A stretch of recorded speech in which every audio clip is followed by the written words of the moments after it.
Sejam muito bem-vindos, meus caros, e eu por esta altura acredito mesmo que já podia fazer uma série sobre sensações, tendo em conta que temos mais um episódio de sensações na Irlanda.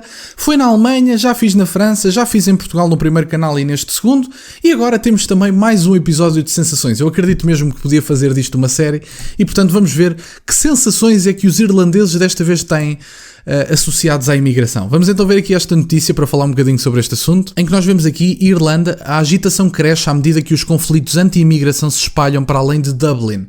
Eleitores correm o risco de prisão para protestar contra a priorização do bem-estar dos migrantes pelo establishment político irlandês em detrimento dos seus próprios cidadãos. É verdade. Portanto, para aqueles que possam não reconhecer este cenário, efetivamente temos a esquerda que não permite, como é costume, que não permite que se tenham opiniões opostas às deles, e venho mostrar-vos aqui dois vídeos, não mostrar muito também, porque sinceramente não há muito para ver, são os conflitos habituais que, infelizmente não são bonitos, mas são o que são, e portanto vamos ver aqui um pequeno vídeo sobre alguns dos embates entre protestantes de um lado e do outro.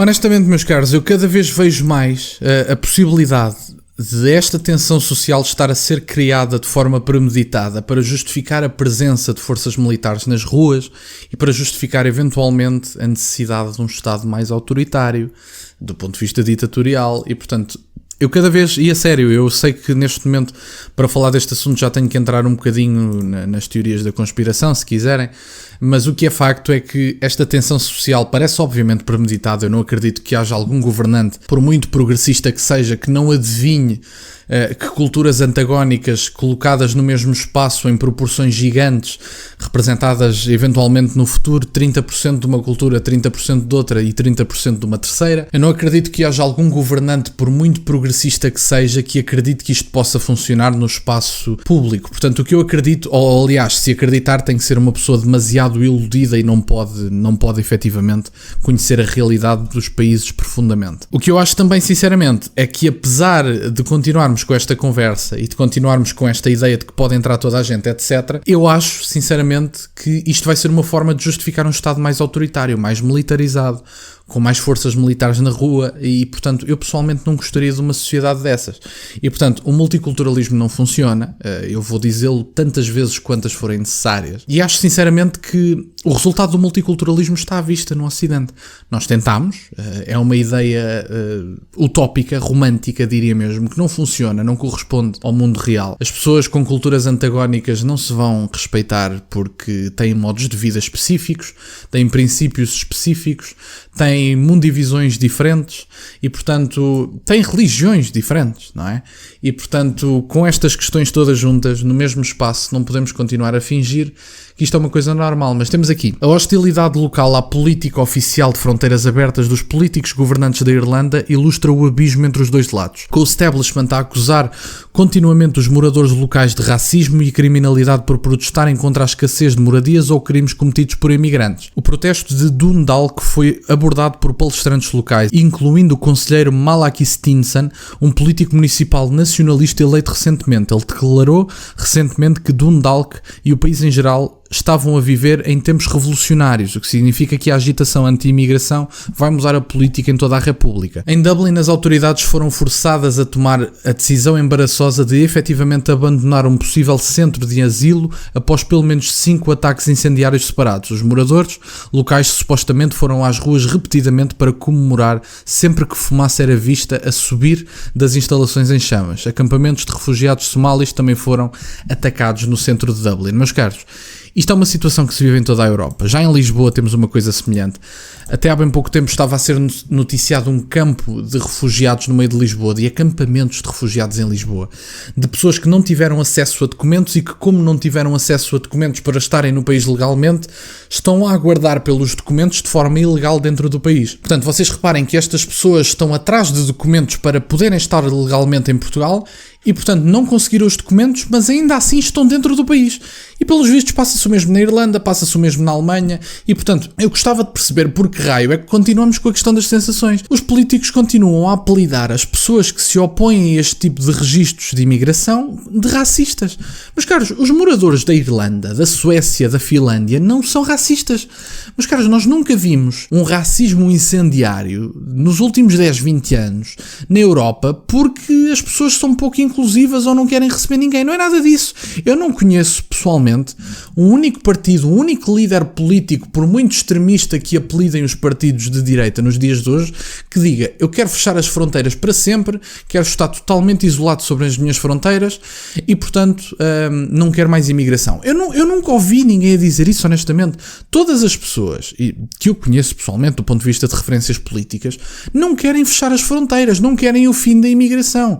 Querem uma imigração controlada, não querem que ela corresponda a 20% da população do país, querem que corresponda, talvez, eventualmente, mandando alguma percentagem para o ar a 3, 4%, não mais do que isso. Querem uma cultura dominante, querem uma sociedade homogénea e, portanto, não é por andarmos aqui a trazer toda a gente e a empurrar garganta abaixo determinadas agendas aos povos europeus que os povos europeus vão ficar calados a ver.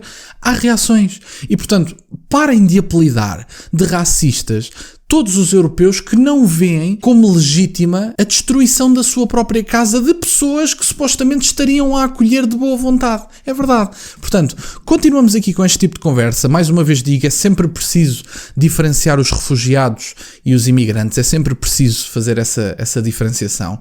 Não podemos continuar a fingir que o multiculturalismo funciona. As duas, três culturas, só pode haver uma cultura por país. É tão simples como isso. Eu não estou a dizer que os imigrantes que vêm para cá que têm de esquecer quem são. Não. Mas efetivamente, se estão no país, no espaço público, têm que respeitar as regras do país, têm que se adaptar. É tão simples como isso. Não têm que esquecer quem são.